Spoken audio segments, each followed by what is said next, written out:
All right, looks like we are live on YouTube. Now I'm about to bring in my Facebook family here real quick. Let me see here. I don't know, maybe this fan, it shouldn't bother them. This is going to be a quick video. So let me go live real quick and bring them in. Unbelievable. I'm live. What's going on? Facebook, what's up?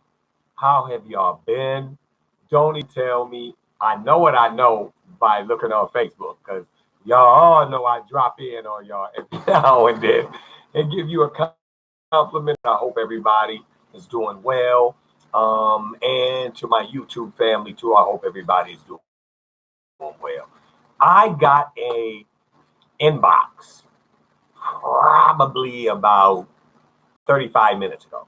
Some to what's up, Sammy? My little godson and cousin right there. Listen, somebody asked me to address Article 2 of the Constitution. Basically, because I guess they have a little, well, not guess, but I went in there. They have a little chat page that they have, and they go back and forth.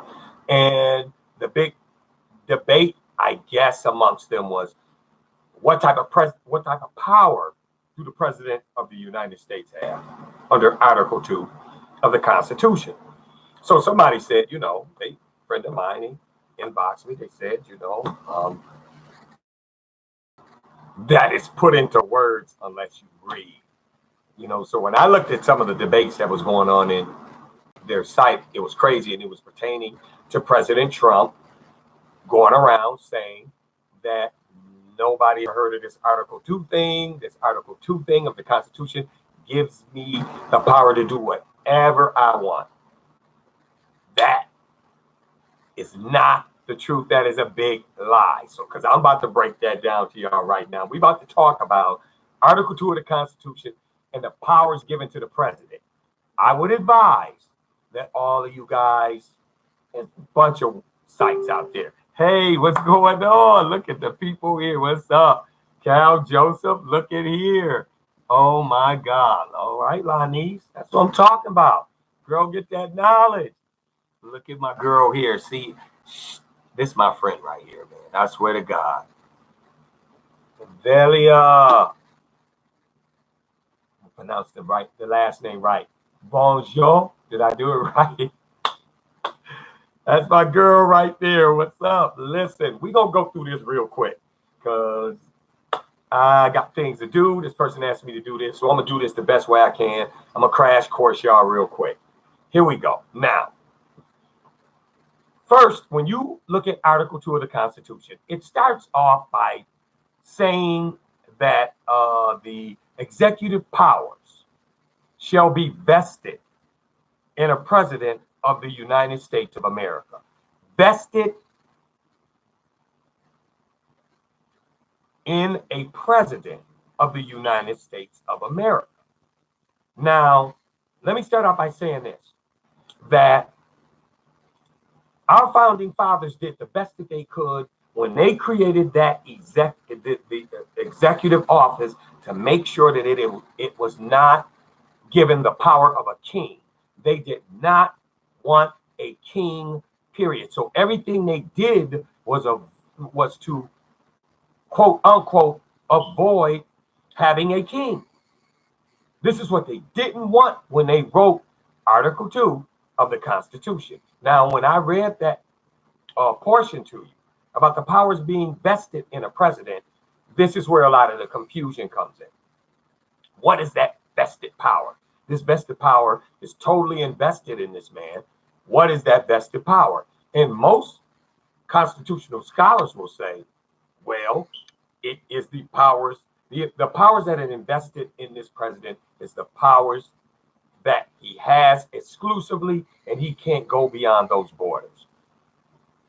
Okay? His job is simple. His job is to make sure that he gives the American people and Congress a report of the State of the Union. Okay? He cannot do anything as far as wartime without Congress. even though that's been debated in the vested powers thing, okay, that they came out with this law called the War Times Act, which gives the president unprecedented power to be able to respond to any type of war type things. Like, for instance, we get a terrorist attack. The president don't got time to meet with Congress. People about to die. He got to make a decision. Either stop this attack before people die, or sit back and take a vote. And this is what the War Powers Act gives the president. But that comes with limitations. But when it comes to what the president did, Donald Trump, as far as with the Ukraine, you have to look at the portion of the Constitution which talks about punishment for the president. That's Section 4 of Article 2. It says the president, vice president, and all civil officers of the United States shall be removed from office on impeachment from and convictions of treason. Now let's talk about what treason is.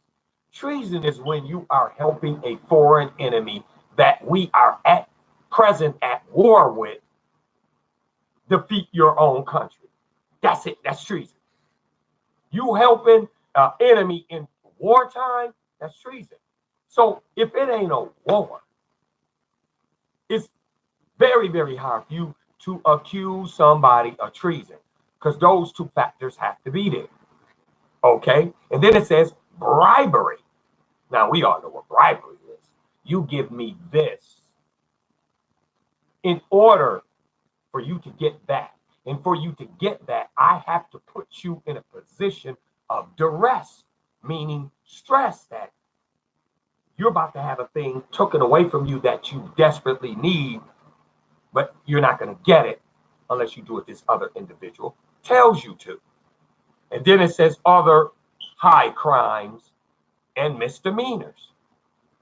Now, when the founders put this section of the Constitution together and talked about these high crimes and misdemeanors, they were talking about character totally unbecoming of a leader, in which you put the faith and trust that the American people, Congress, the Supreme Court, all of us should have in you as a president. Period. So the impeachment that our president is facing, I mean, even with the implied powers argument, could not get him off the hook on this one. For real. I mean, people who are saying the president has implied powers to break the law, all you have to do is break down Section 4, Article 2 of the Constitution of the United States. It is simple. Break down what all these things are. I mean,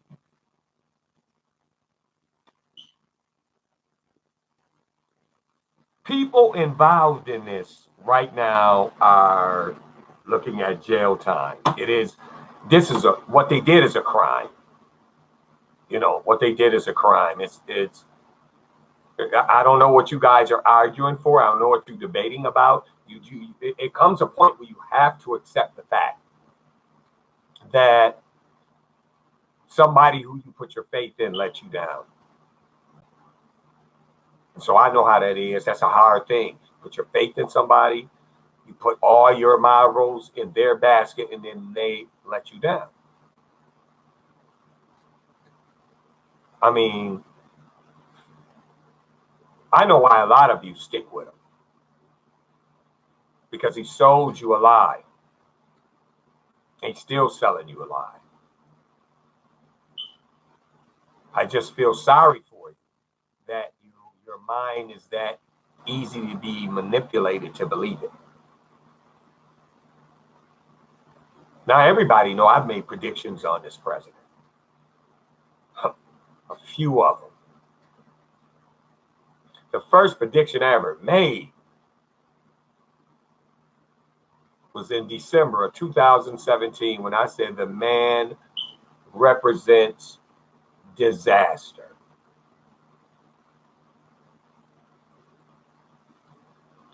I don't think a lot of you guys know just how really bad things are.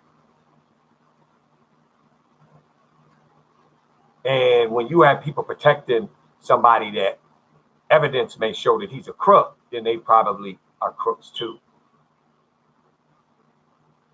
I think we're going to be extremely angry when we find out what has truly happened to this nation under the Trump presidency. Seriously. Because everybody in that camp right now, they're all every man for themselves. And when it's like that, and we don't even have a fully staffed government. We haven't had one in 3 years since Donald Trump became president and took that oath and became the president of the United States of America. And by the way, the oath that the president takes is also in Article 2 of the Constitution of the United States. That oath that the president takes is right there. It's all there.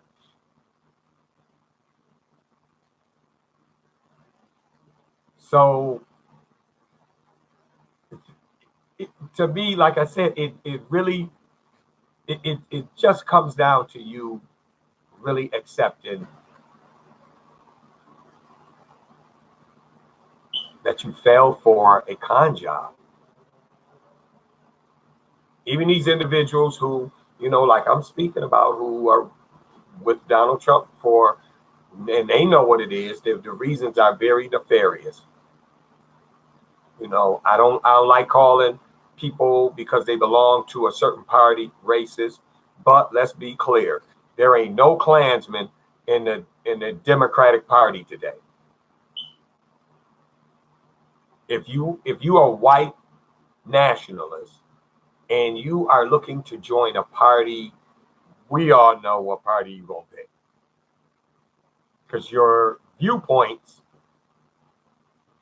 won't be attacked. They ain't going to be attacked.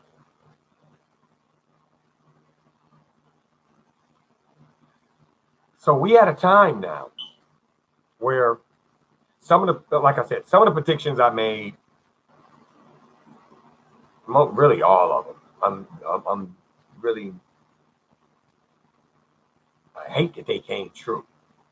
I don't like the state that we in. I don't like the state that we in as a nation. I don't like the challenges that we're facing there. Things are getting extremely ugly. I constantly tell you guys to arm yourselves. I'm telling you, because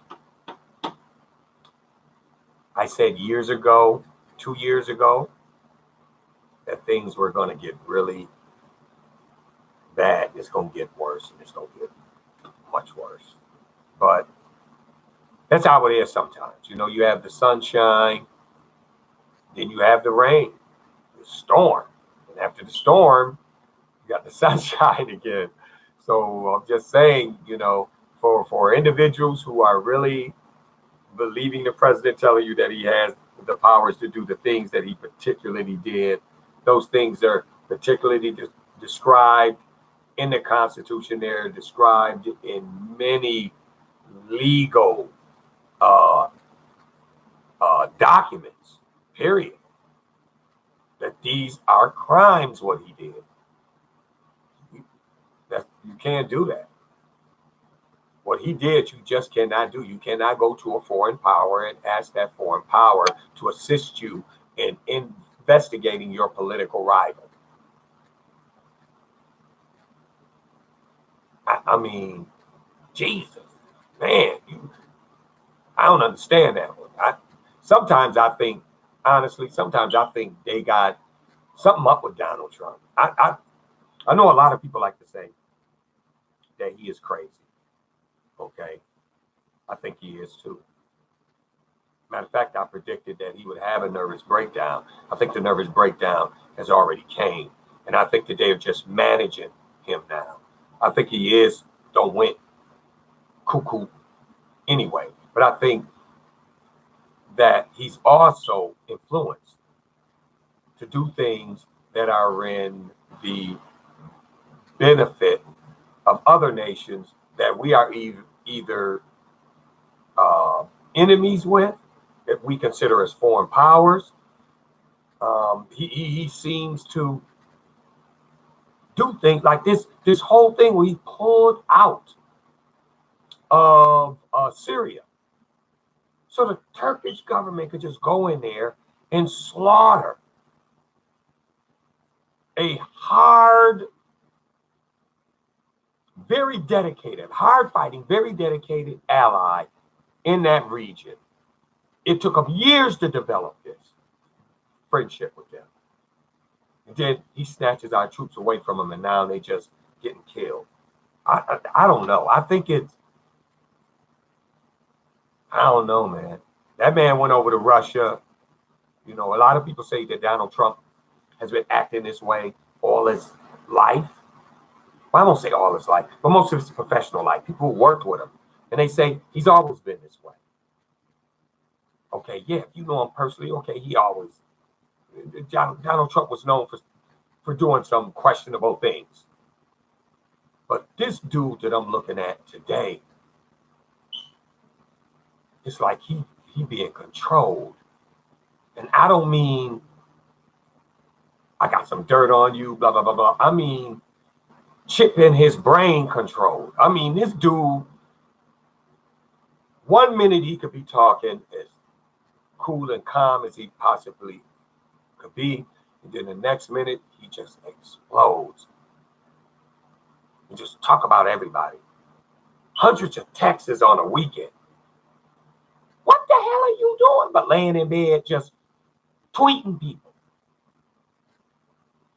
I mean, for real, it's like I said, I don't know. I think that I honestly think that the mental breakdown of Donald Trump has already happened. I think it's more and more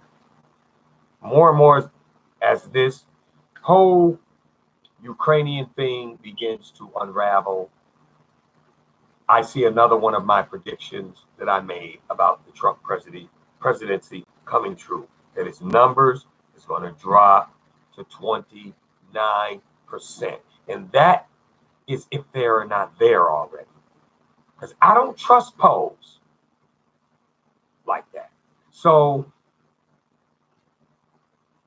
for me, is those numbers there already? Because his numbers, the approval rating for an impeachment inquiry, and then the increase in numbers of American citizens who are now calling for not just an impeachment inquiry, but the man to be removed from office is growing daily.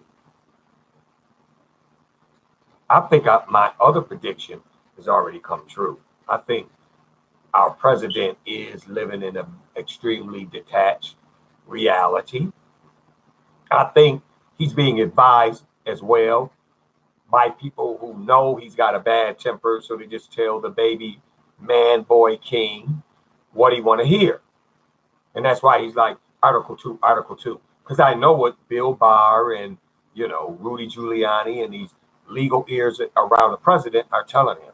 You have vested powers. That's implied powers. Without explaining to him, this is what high crimes and misdemeanors are. This is what treason is. He's out here saying, Senator such and such should be impeached. You can't impeach a senator. Who's advising this man? You know what I'm saying? He's accusing people of treason. Well, show me the country we're at war at and show me how they helped them. And I will be the first one to say, hang that person's behind. I will be the first one saying, hang them. Hang them high. He been caught. But Where do you see that? Come on. Where do you see that? So myself personally, honestly, I think the president has already had that breakdown. And his numbers will tank to 29%. The prophecy that I made is true. But I'm going to tell y'all this. We're going to have a lot of bad after effects after this man is gone. And that's how I'm going to leave it. I'm going to say gone. That's it. Period. Whether you get impeached, forced out of office, beat at the polls, or maybe assassinated. I don't know. All I'm going to say is after he's gone, there's going to be a lot of repercussions, and some of the other things that I predicted will come true. Those things I saw was attached to this president, attached to this man, long after I won't say long after he's gone, but when he's gone, when he's finally gone, there's going to be more things we're going to have to deal with. Trust me, in the state of the nation, money stolen, secrets sold.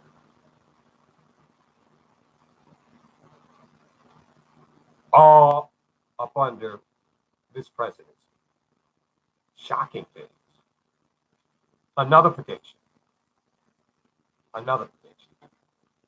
So I'm going to let y'all go. Now, I hope my friend, he could use this video to get these guys to at least understand and start looking down the right path. Because first you got to read. Don't make no sense you talking about something you don't know nothing about. You ain't even opened it up and read it first.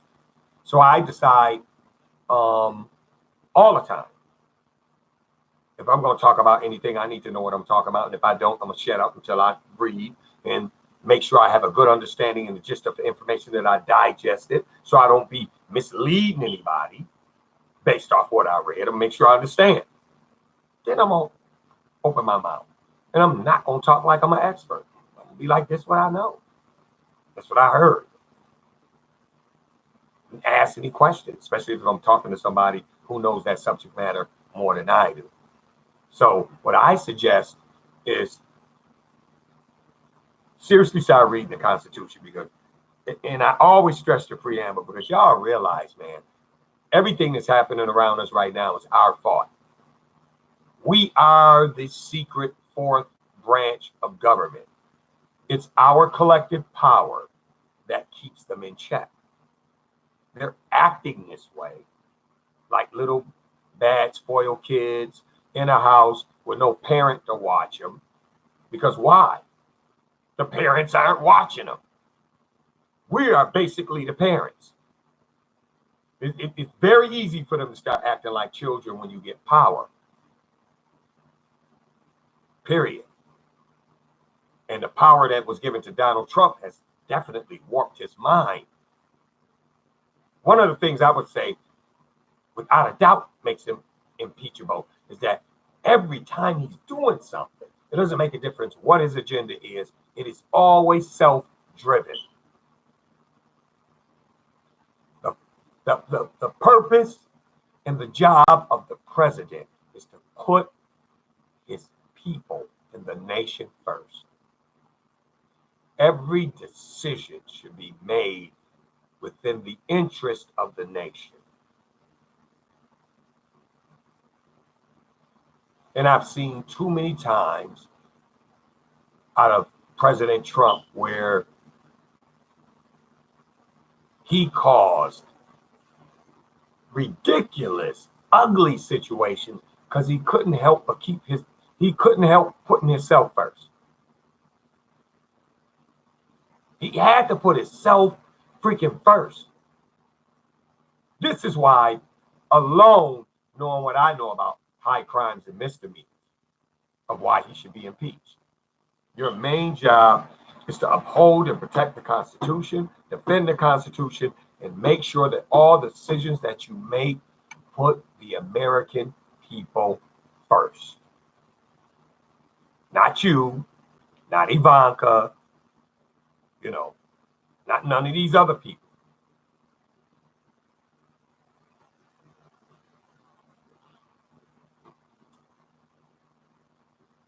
All I can do is shake my head.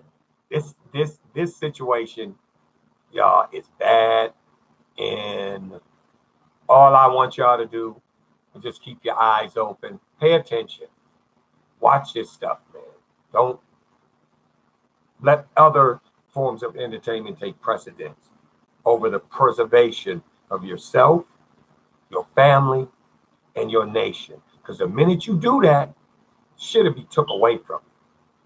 What we've created here in America, especially when it comes to the office of the president, it was revolutionary for our times. There wasn't no leaders on the planet. Okay, we're going to let you be leader for 4 years. And then when them 4 years up, you got to give up your power. Please. If they was in there, they was in there for life.